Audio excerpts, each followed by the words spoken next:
معزز سامعین کرام، حاضرین مسجد، پیارے بچوں اور عزیز طلبہ، ہم اور آپ اس بات کو اچھی طرح سے جانتے ہیں، روئے زمین پر بسنے والی بے شمار مخلوقات، ان بے شمار مخلوقات میں اللہ تعالیٰ نے قوت بیان، بولنے کی صلاحیت، بیان کرنے کی صلاحیت صرف انسان کو دی۔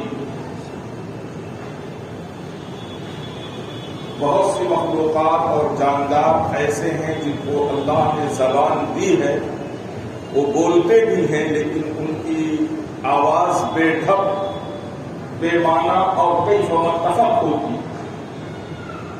انسان بولتا ہے تو اس کی آواز صاف ہوتی ہے، وہ اپنی بات دوسروں کو سمجھا لیتا ہے اور دوسروں کی بات وہ سمجھ لیتا ہے۔ اس لیے مناطقہ کی اصطلاح میں انسان کی جو تعریف کی گئی ہے حیوان ناطق سے کی گئی ہے، بولنے والا جاندار۔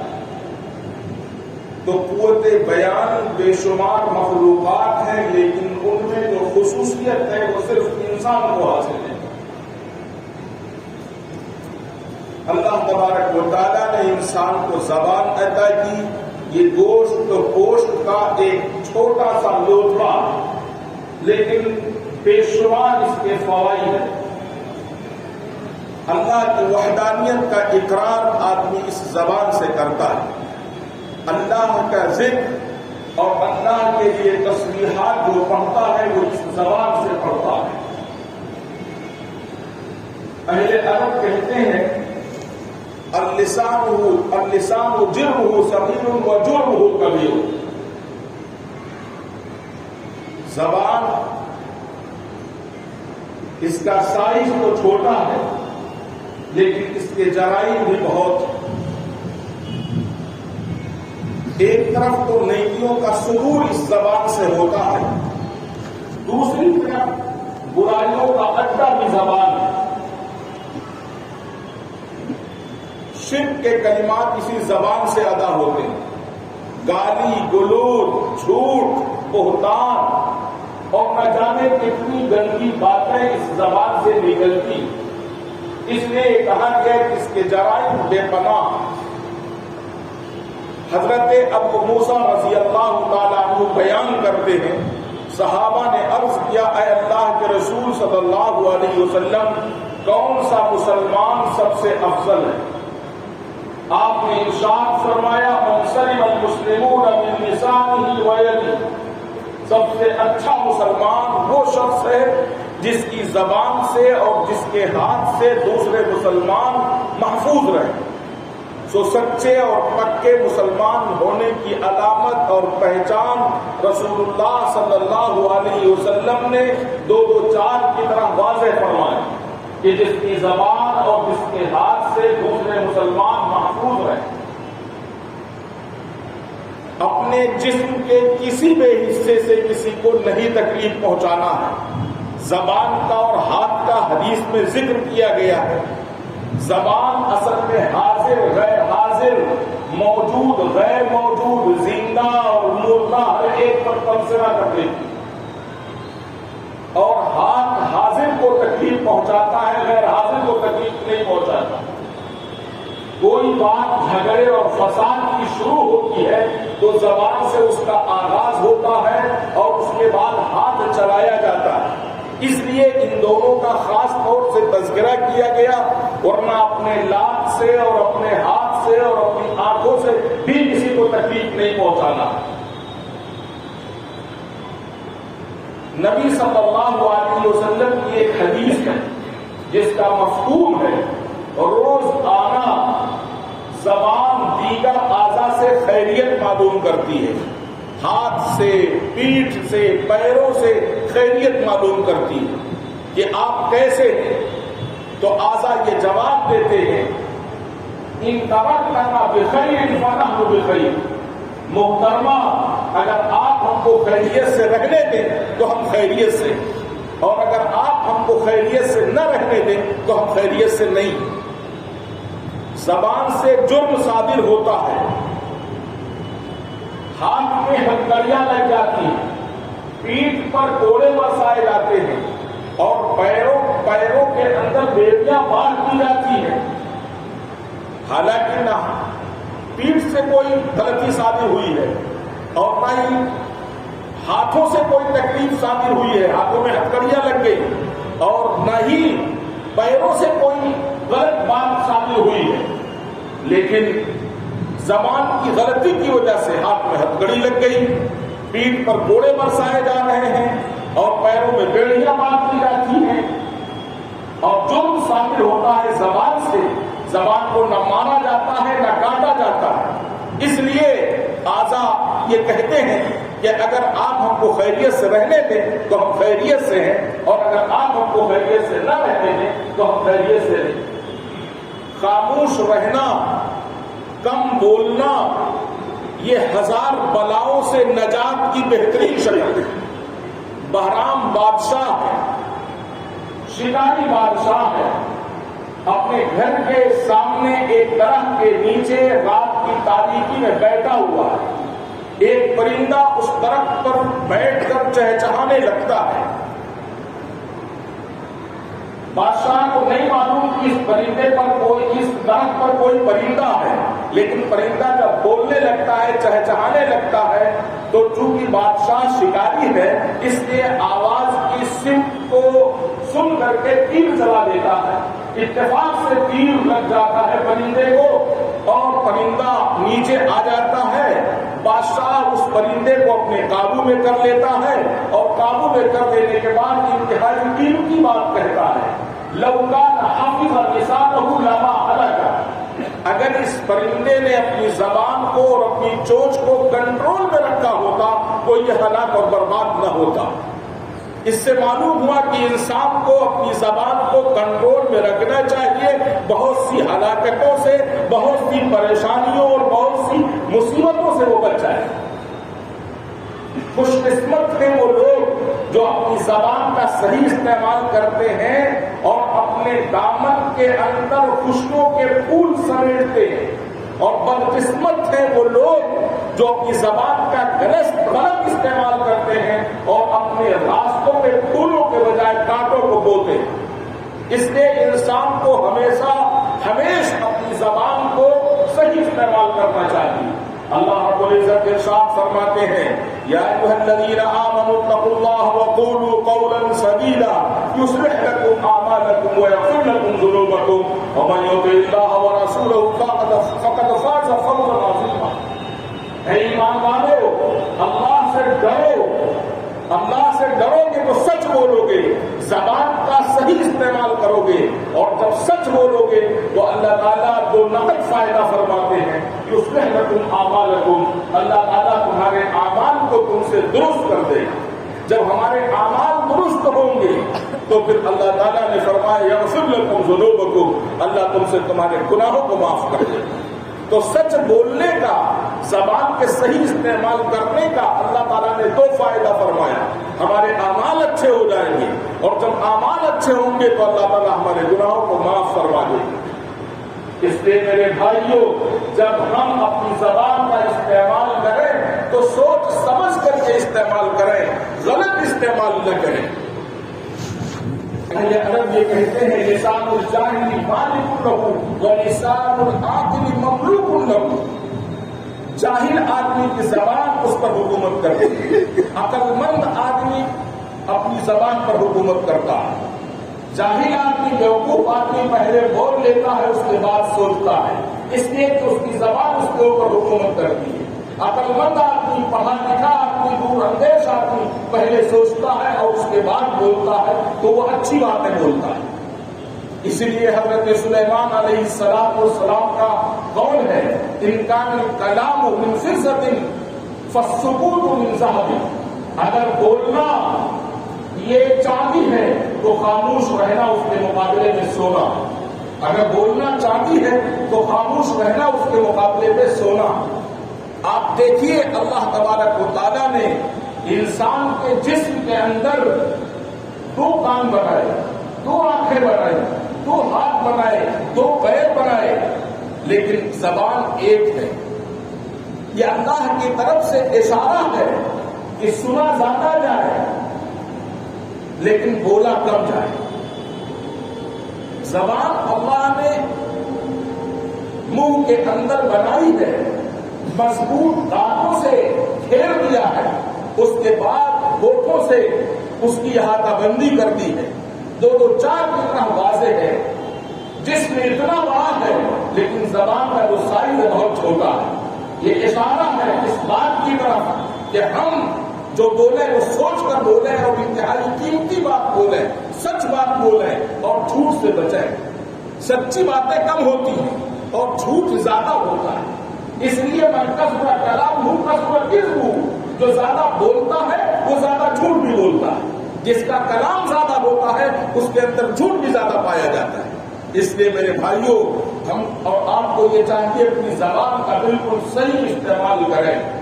نبی صلی اللہ علیہ وسلم نے ایک موقع پر ارشاد فرمایا، حضرت انس بن مالک رضی اللہ تعالیٰ عنہ راوی حدیث ہے، یہ بیان کرتے ہیں لما عرج بی، رسول اللہ صلی اللہ علیہ وسلم نے ارشاد فرمایا جب مجھ کو معراج کی رات میں اوپر لے جایا گیا، میں گیا نہیں تھا بلکہ مجھ کو لے جایا گیا، اور لے جانے میں، بلائے جانے میں اور کہیں خود جانے میں بہت بڑا فرق ہوتا ہے۔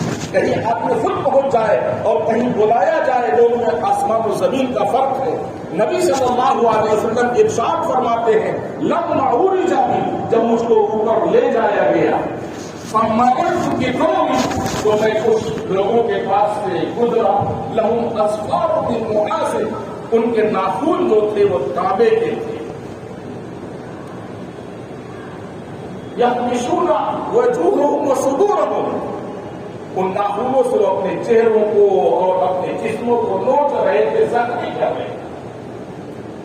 فقلت من ہؤلاء یا جبریل، میں نے اس منظر کو دیکھا تو میں نے جبریل سے پوچھا، ہے جبریل یہ بتلا دیجیے کون لوگ ہیں جو اپنے ہاتھوں سے اپنے سینوں کو اور اپنے چہروں کو نوچ رہے ہیں، زخمی کر رہے ہیں؟ تو حضرت جبریل نے فرمایا ہؤلاء الذین یأکلون لحوم الناس ویقعون فی اعراضہم، یہ وہ لوگ ہیں جو لوگوں کا گوشت کھایا کرتے تھے اور ان کی عزتوں پر حملہ کیا کرتے تھے، جھوٹ بولتے تھے، اپنی زبان سے الزام لگاتے تھے دوسروں کے اوپر، دوسروں کے لیے غیبت کرتے تھے۔ اس لیے ان کا انجام یہ ہے کہ آج اپنے ہی ناخن ہیں جو تانبے کے ہیں اور اپنے چہروں اور اپنے جسموں کو نوچ رہے، تکلیف پہنچا رہے۔ اس لیے ہم اور آپ کو زبان سے سب سے زیادہ جو صادر ہونے والا گناہ غیبت ہے، اس سے بچنا چاہیے۔ اللہ رب العزت نے ارشاد فرمایا لا یغتب بعضکم بعضا، تم میں سے کوئی کسی کی غیبت نہ کرے۔ جب یہ آیت نازل ہوئی تو اس آیت کی حقیقت کو سمجھانے کے لیے رسول اللہ صلی اللہ علیہ وسلم نے صحابہ کرام کو ایک سوال سے متوجہ فرمایا۔ آپ نے ارشاد فرمایا اتدرون ما الغیبہ، کیا تم جانتے ہو کہ غیبت کسے کہتے ہیں؟ غیبت کی حقیقت کیا ہے؟ صحابہ کرام بڑے بھولے بھالے ہوتے تھے، ان کا ایسے موقع پر جواب ہوتا تھا اللہ و رسولہ عالم، اللہ اور اس کے رسول ہی خوب جانتے ہیں کہ غیبت کیا ہے اور اس کی حقیقت کیا ہے۔ آپ نے ارشاد فرمایا ذکرک اخاک بما یکرہ، تمہارا اپنے بھائی کا اس کے پیٹھ پیچھے اس طرح سے تذکرہ کرنا کہ اس کو اگر وہ بات میں سنے تو ناگواری ہو، یہ ہے غیبت۔ صحابہ کرام میں سے بعض نے پوچھا اے اللہ کے رسول صلی اللہ علیہ وسلم، اگر وہ بات جو میں اپنے بھائی کی اس کے پیٹھ پیچھے نقل کر رہا ہوں اس کے اندر موجود ہو، آپ نے فرمایا تبھی تو غیبت ہے، اور اگر وہ بات اس کے اندر موجود نہیں ہے تو یہ الزام ہے اور بہتان ہے، یہ اس سے بڑا بھی گناہ ہے۔ الزام اور بہتان لگانے والے کی سزا کیا ہے؟ جنت میں جانے کے لیے ایک پل ہے جو جہنم کے پشت پر ہے، اور ہر آدمی کو چاہے وہ انبیاء کرام کا گروہ ہو، صحابہ کرام کی جماعت ہو، اولیاء کرام کی جماعت ہو، عالم ہو، جاہل ہو، مرد ہو، عورت ہو، ہر جنتی کو جنت میں جانے کے لیے اس پل کو پار کرنا پڑے گا۔ اور اس پل کی حقیقت یہ ہے کہ بال سے زیادہ باریک اور تلوار کی دھار سے زیادہ تیز ہے، اور جہنم کے پشت پر ہے۔ جنت میں آپ اس پر پہنچنے کے لیے اس پل کو پار ہی کرنا، جن کے اعمال اچھے ہیں، جنہوں نے اپنی زبان کا صحیح استعمال کیا ہے، دوسروں کو الزام نہیں لگایا ہے، وہ اس پل کو جیسے بجلی کی طرح پار کر جائیں گے اور ہوا کی طرح پار کر جائیں گے۔ لیکن جنہوں نے الزام لگایا ہے، جب یہ اس پل پر پہنچیں گے تو الزامی اور بہتانی کو روک لیا جائے گا اور پوچھا جائے گا فلاں پر الزام لگایا تھا، بہتان لگایا تھا، اس کو دلیل سے ثابت کر، ورنہ تم کو یہی سے دھکیل دیا جائے گا۔ ظاہر ہے کہ وہ بات بغیر دلیل کے تھی اور اس کی کوئی سند نہیں تھی، اس کو وہ ثابت نہیں کر پائے گا، نتیجہ یہ ہوگا کہ اس کو وہیں سے جہنم میں دھکیل دیا جائے۔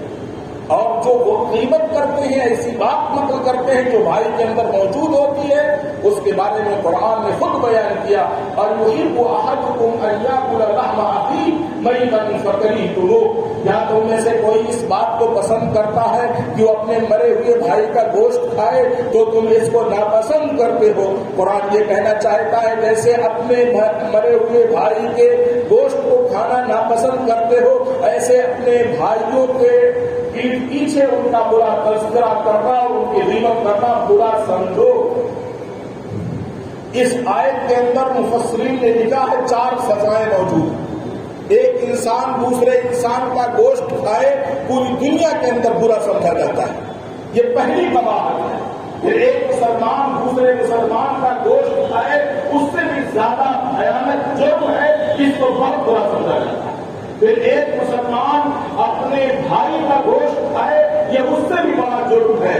پھر ایک مسلمان اپنے مرے ہوئے بھائی کا گوشت کھائے، جو سب سے زیادہ خطرناک ہے، اور قرآن نے اسی کو بیان کیا فکرہتموہ، تم اس کو ناپسند کرتے ہو، جیسے اس کو ناپسند کرتے ہو ایسے ہی غیبت کو ناپسند کرو۔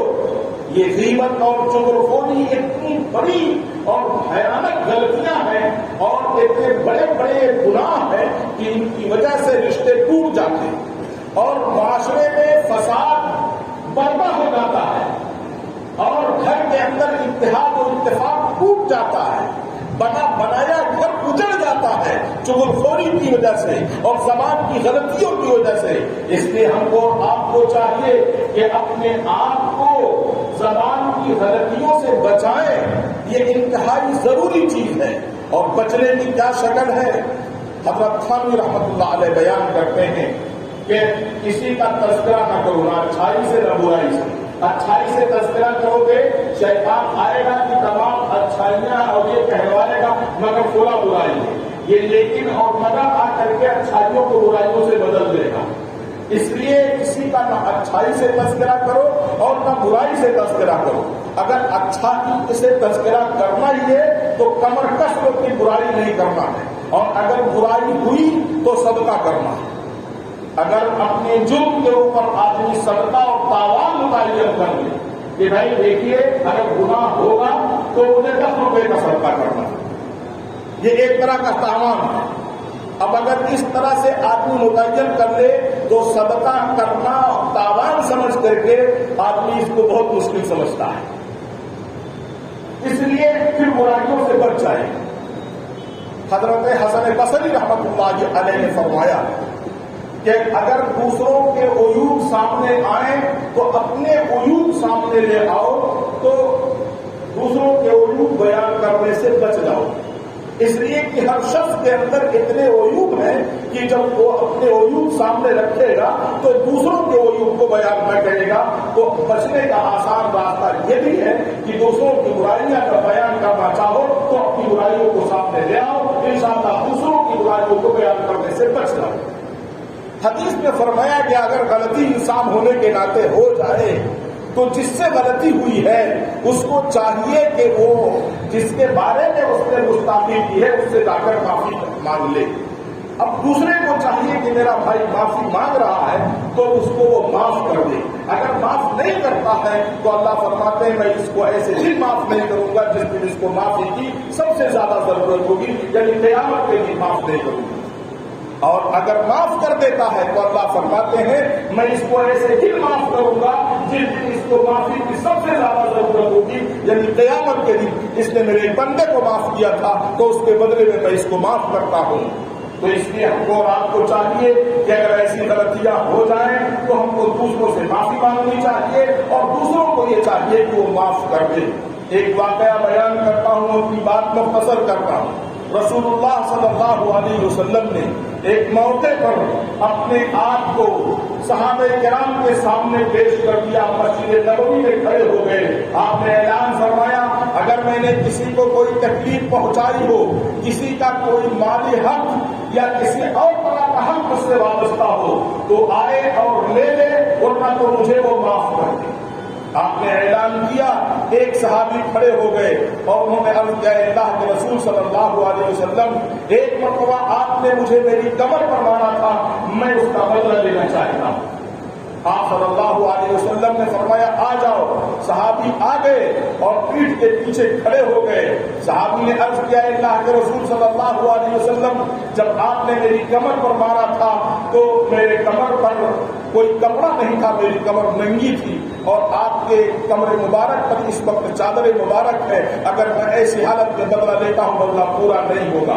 آپ نے اپنے چادر مبارک کو اٹھا لیا اور آپ کے پشت میں مہر نبوت تھی، صحابی نے اس کو دوڑ کر کے چوم لیا، اور چومنے کے بعد یہ عرض کیا، اللہ کے رسول صلی اللہ علیہ وسلم، میں نے کسی طرح یہ جو گستاخی کی ہے معاف کر دیجیے، میں یہ سب حاصل کرنا چاہتا تھا، اس لیے میں نے یہ حیلہ اختیار کیا۔ اس واقعے کے اندر بتلانا یہ ہے کہ نبی صلی اللہ علیہ وسلم نے اپنے آپ کو امت کے حوالے کر دیا کہ اگر میں نے کسی کو ستایا ہو، کسی کو تکلیف پہنچائی ہو، کسی کا کوئی حق ہو تو آئے اور مجھ سے وصول کر لے۔ ہم اور آپ کے شمار اور اتحاد کے اندر ہیں، اس لیے ہم سے اور آپ سے غلطی ہو جائے تو ہم کو اپنے آپ کو جن کے لیے ہم نے غلطیاں کی ہیں، جن کے حق کو ہم نے مارا ہے، حوالے کر دیں، وہ معاف کر دیں یا اپنا حق حاصل کر لیں، تاکہ دنیا میں آدمی اپنے آپ کو صاف ستھرا کر لے۔ میرے بھائیوں، اس لیے ہم کو اور آپ کو چاہیے کہ زبان کی غلطیوں سے اپنے آپ کو بچائیں۔ نبی صلی اللہ علیہ وسلم نے ایک موقع پر ارشاد فرمایا، لا يدخل الجنة نمام، کہ جنت کے اندر چغل خور نہیں جائے گا، جنت کے اندر چغل خور نہیں جائے گا۔ فساد کی غرض سے ایک آدمی کی بات کو دوسرے آدمی تک پہنچاتا ہے، ایک خاندان کے راز کو دوسرے خاندان تک پہنچاتا ہے، فساد کی غرض سے، تاکہ لوگوں میں فساد کی آگ بھڑک جائے، اس کو چغل خور کہتے ہیں۔ اللہ کے رسول نے فرمایا، یہ اتنا بڑا گنہگار ہے، اتنا بڑا گنہگار ہے کہ یہ جنت میں داخل نہیں ہوگا۔ ہم کو اور آپ کو سوچنا چاہیے کہ کتنی چغل خوری ہو جاتی ہے اور کتنی غیبت ہو جاتی ہے۔ جو صاحب ایمان ہے وہ اگر غلطی کرتا ہے، چغل خوری کرتا ہے، تو پہلے مرتبہ وہ جنت میں داخل نہیں ہوگا۔ جب جنت میں داخل ہونے کا عام اعلان ہوگا تو وہ جنت میں نہیں جا پائے گا۔ یہ اپنے چغل خوری کی سزا بھگت لے گا، چونکہ صاحب ایمان ہے تو ایمان کی وجہ سے بعد میں اس کو جنت میں داخلہ ہو جائے گا، لیکن یہاں جو نفی کی جا رہی ہے پہلی مرتبہ اس کو جنت میں داخلہ نصیب نہیں ہوگا۔ اس لیے ہم کو اور آپ کو بچنا چاہیے اور یہ دعا کرنا چاہیے کہ اللہ تبارک و تعالی ہم سب کو جب جنت کا فیصلہ ہو تو اول علماء اللہ تعالی ہم سب کے لیے جنت کا فیصلہ فرما دے۔ اللہ مجھے بھی ان کہی ہوئی باتوں پر عمل کی توفیق عطا فرمائے، آپ کو بھی عمل کی توفیق عطا فرمائے۔ وآخر دعوانا الحمد للہ رب العالمین، والسلام علیکم ورحمۃ اللہ۔ درود شریف